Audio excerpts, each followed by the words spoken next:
Hello everybody, this is Hammer Striker here. Our friends over at Galloway Precision contacted us and wanted to see if we were interested in doing a review on a couple of the parts that they have available for a Springfield XDS. This one is a 45. They also have parts for the 9mm available, as well as parts for a number of other guns, Cal-Tacs, Rugers, a lot of the smaller guns, a lot of the small pocket guns and deep conceal guns. So this particular one is an XDS 3.3 chambered in 45, and what they sent us are two different parts. They sent us the plus 25% guide rod. So what this is designed to do is help control recoil. So it comes pre-assembled. This one has the stainless retainer, but they also have one with a black retainer depending on which one you wanted. Of course, this is what's visible from the front of the gun. They also offer this in a minus 25%. So if you're doing hand loads and you're running light loads, especially if you're using this thing for like one of the various competitions, and you want to be able to manage those light loads, get reliability, you can do either one of those. The other thing they sent us is this +1 pinky extension. And this mounts on either of the two magazines that are available for this gun and gives you a +1 and does it reliably. So what we're going to do is we're going to install these two parts, and then we're going to take it off to the range. And just for reference, the extension is $21 on their site right now. And there's a little set screw in it that you need to set that takes a .050 Allen wrench. And for $1.50 more, you can add that right while you're buying it, so you don't have to go out to buy a whole Allen wrench set just to do this. And if you're buying more than one of these, if you've got multiple mags, of course you only need one wrench. And the guide rod is currently $43 on their site for any of the four variations, the two different end cap colors and power combinations. And of course that would be GallowayPrecision.com. And we'll put them on our affiliates page so you'll be able to get to it after looking at the video if you want to just click there instead of having to read and type. So we're going to go ahead and we're going to put the magazine extension in, we're going to put the guide rod in, and we're going to take this thing to the range and determine whether it's going to be reliable or not. I have every expectation that it's going to be perfectly reliable. We've used a lot of Galloway parts in other guns, the PK380, the captured guide rod, so it makes it easier to reassemble. And every time we've used a Galloway part, it's just worked like it was supposed to, and it's been the quality you would expect. So we'll start by putting the magazine extension on the stock mag, or the short mag, which starts out with 5 capacity and will bump up to 6. We could just as easily put it on this 7 round and take it up to 8, but this is the one we're going to do. You can do whichever one you desire. And then we'll put the guide rod in, which of course that's fairly easy. You just do that with a field strip. So let's start with doing the magazine and go from there. So let's clean up, get rid of a few of the things that we don't need for this particular task. What we're going to need, of course, is the magazine you're going to do this to. The Allen wrench, whether you bought theirs or you had one. Some sort of a punch. You could actually kind of use the Allen wrench, but it's easier if you got something with a handle. And I know this is blasphemy because I'm going to use a Glock tool on an XDM, but it works just as well. And then of course the part that we need, and that's an XDS by the way. So let's start with getting this out of the package, taking a closer look at it, and then installing it on our magazine. You can see that it's very well machined, very smooth. It's an aluminum alloy. And we've done a lot of complicated installations on this channel, but this isn't going to be one of them. Take the magazine, what you're going to do is push this in, slide the base plate off, and you're going to make sure you keep your thumb there. So what I tend to do is I put my thumb right there, the back of it, push down on the button, and then slide it forward. And once I slide it forward, I'll keep my thumb right there, and then pull it off. Because you want to keep this follower down. Take the base plate, and just slide it back on.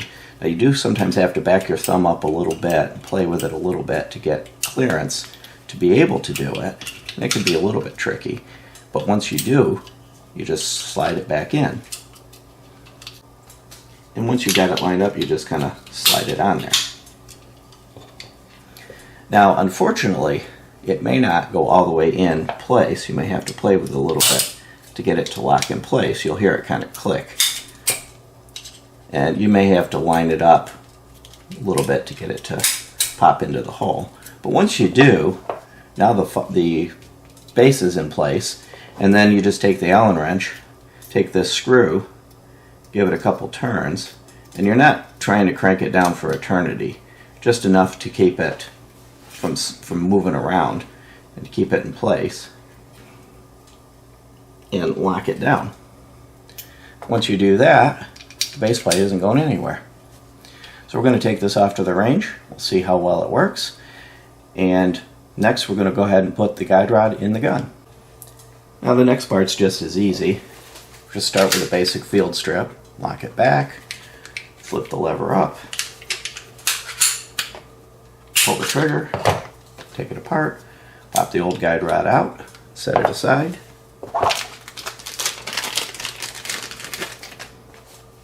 New guide rod in. It's a little bit stiffer. You can feel it when you're going to slide it in. Put the gun back together. And you can feel it with pulling back on the slide. You can feel that that spring is heavier. But we now have a ready-to-go XDS with a stainless piece in front instead of the original black that ours had. But again, if you want the black, you can get it with the black. You can have it whichever way you want it. And now we'll see how this does for recoil. So what we're going to do is we're going to take them both to the range. So we can do side-by-side comparison. Not only will we function test this one, but we'll be able to do the recoil management and see how much of a difference it really makes. One other note is the base of this is a little thicker than the original base plate. See how thin this one is? So that little pin won't come all the way through. So as long as it's in there and centered, then you've got it in place. And one easy way to do that sometimes if it doesn't want to line up is to take something and drive the follower down a couple times, and it'll usually force it to snap into place.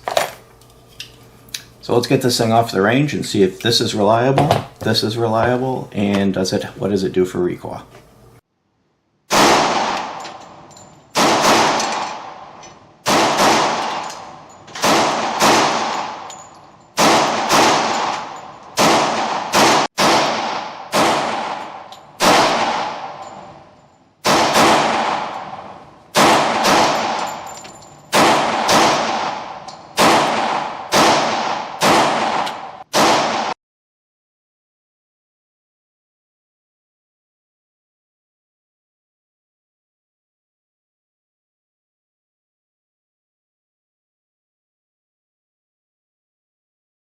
So we got the thing to the range, and we only had one malfunction in the second round, and that could have been anything. Could have been my grip, could have been, you know, that cheap Winchester white box we were using, or just things settling in, because we didn't have a single malfunction after that.